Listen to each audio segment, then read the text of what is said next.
like malaria. The fever level will just go absolutely sky high, and it can get to the stage where your brain will be influenced by the temperature, the high temperatures. Your brain will cook, and you will die a horrible, horrible death.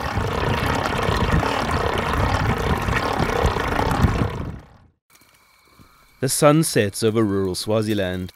This is one of the country's most popular game parks. This jetty used to be on a lake. Now it lies redundant, just a reminder of a wetter, rainier yesteryear. The region last received enough rain to replenish these wetlands 7 years ago, and since then the rainfall has decreased so much that the area is now in the grips of a drought. Across the border in northern Kwa-Zulu Natal, the situation isn't any different. This is Emanyaseni, an area in South Africa east of the Swazi border. People here rely predominantly on borehole and rainwater to survive, walking kilometers to get to a water source. Often pumping for most of the morning, this job's carried out by women, who when their water drums are full, carry them back to their homes for washing and cooking. The drums are 25 liters and made from plastic. Women load these onto their heads, often carrying another by hand. Some are more fortunate and own a different form of transportation. These resilient animals are strapped with containers and used to transport them instead. This is a daily ritual, a necessity. While the people here rely on this water to survive, it is this very resource that may be poisoning them.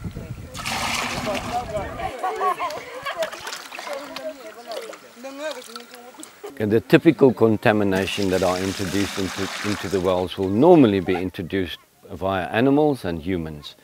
So once the well is opened, it's exposed to the atmosphere. Once exposed to the atmosphere, it's exposed to oxygen and sunlight, and the humans will carry the contamination naturally into the water, and animals, typically feces that will be washed out from the outside of the well to the inside of the well via rain, a little bit of rain that comes later. And once these organisms are in a well, that is it. You will not be able to eliminate them from a well just like that. They will then comfortably live in that well and thrive. And the typical organisms that can influence that will be Giardia, Cryptosporidium, typhoid, a host of waterborne bacteria and waterborne pathogens will comfortably live in a typical well like this. The Wishing Well International Foundation is looking to address the shortfall in clean water processing here. We started it back in 2010. A few of us got together, a few from the water purification industry, a few companies, and formed the organization with the hope that we could bring together the entire Water Quality Association. The devices are known as biofilm filters and use a simple, low-cost but effective system to filter contaminated water. The flocculant that we use in the water filters will bind the unwanted content together, and it will settle out to the bottom. And the unwanted content that does not settle to the bottom will be filtered out of the water by the water filters installed there. Having launched the project years ago, Wishing Well is back in the area to continue its distribution and adding new tech to the original installments. Just one little spoon. One. You put it in with the water. During break time, pupils fetch water. Absenteeism for these children is extremely costly, and so it is paramount that this water is safe to drink. Because of this, the team focuses predominantly on distributing the filters in schools. The children are our future. You know, we've got to teach them about the cholera, the typhoid, the dysentery, all the problems that arise because of contaminants in their water. Water is life, but water can also be death if you don't treat it and clean it properly. So our whole focus is on education, making sure that the youngsters know that it's very, very important to treat their water before they drink it. The campaign is called 10-1-10, highlighting that $10 per unit can treat water for one person for 10 years. Naturally, in these situations, there is more than one person to each filter, and so the team is committed to redistributing supplies permanently, as well as educating water teams in the distribution areas about how the filters work and how to service them should they ever need it.